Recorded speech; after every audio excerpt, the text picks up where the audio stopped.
Ahoj, je tady další den karantény, já vás vítám v našem funkčním fitness. Hlavně nestracejme naději a nepřestávejme cvičit. Dnešní workout, představím vám první dnešní workout, který se jmenuje Sweet Beat a skládá se do 3 cviků prokládaných během. A to je Single Arm Hang Dumbbell Snatch, Single Arm Dumbbell Power Cleans a Thrust Strip s dumbbellem. A vždycky to prokládáme během. Tohle je verze v případě, že máme vlastně nějaké náčiní, se kterým je možné cvičit. V případě, že náčiní nemáme, tak máme vlastně jakoby domácí verzi, které můžeme použít třeba nějaký batuh, do kterého naplníme to, co je potřeba. Dobrý typ je teďka rýže, 4,5 kg rýže v akci, takže bylo by to čím naplnit. Tak, přistoupíme k první warm-upu, který si vysvětlíme, aby jsme věděli, jak se zahřát. A skládá se to vlastně jako pojedou se 3 sety po určitém počtu opakování. První cvik na warm-upu je knuckle ducks, takže je to vlastně takové protažení hamstringu a budeme takto. Záda jsou narovnány, nohy jsou taky narovnány, cítíme protažení vlastně zadní stranu stehna. Tohle opakujeme 12krát. Další vlastně cvik warm-upu je glute bridge. Aby jsme si rozšířili, si zvětšili trajektorii pohybu, můžeme použít židli nebo nějaký schodek. Nohy si dáme nahoru a budeme pánev protlačovat. S tím, že pánev nebudeme pokládat na zem. Nejvíc to budeme cítit zadek. Tento cvik opakujeme 15krát.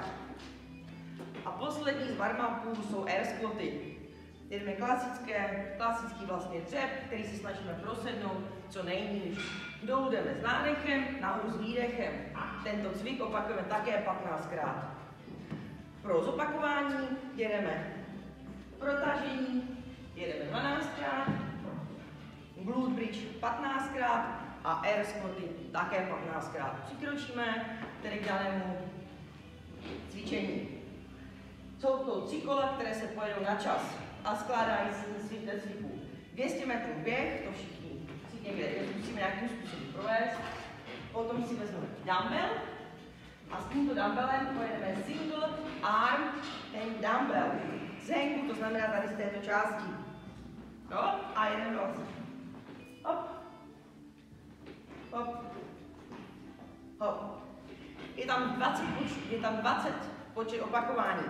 Po 5 opakování vždycky budeme měnit ruku. Následuje zase běh 200 metrů, po těch 200 metrů, jak se vrátíme, bereme zpátky dumbbell a pojedeme dumbbell power clean. Budeme dbát na to, aby se vždycky obě hlavy dotkly země. A hop, hop.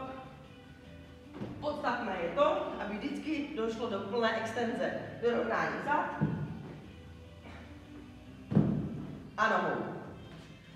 Zase běžíme, vracíme se po běhu, bereme si opět dumbbell a jedeme posledních 20 opakování s tím, že a jdeme thrust strip.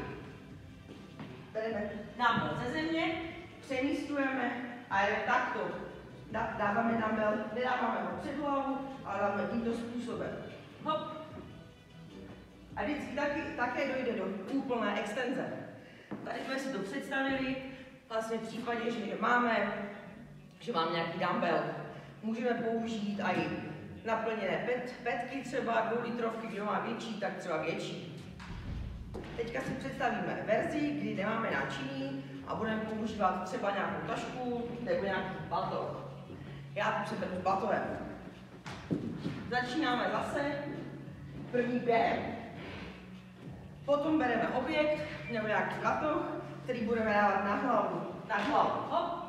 A jdeme do plné extenze. Dolů. Hop.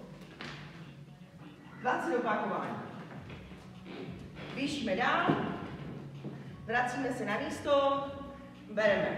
Bereme náš objekt, který si chytáme do front racku a budeme stand ups. Vždycky budeme střídat nohy, ať máme jednou levá, jednou pravá a vždycky musí být do plné extenze. Pokládáme, běžíme, vracíme se na místo a poslední budou thrustry, které budou s naším batohem zase. Takže přemístíme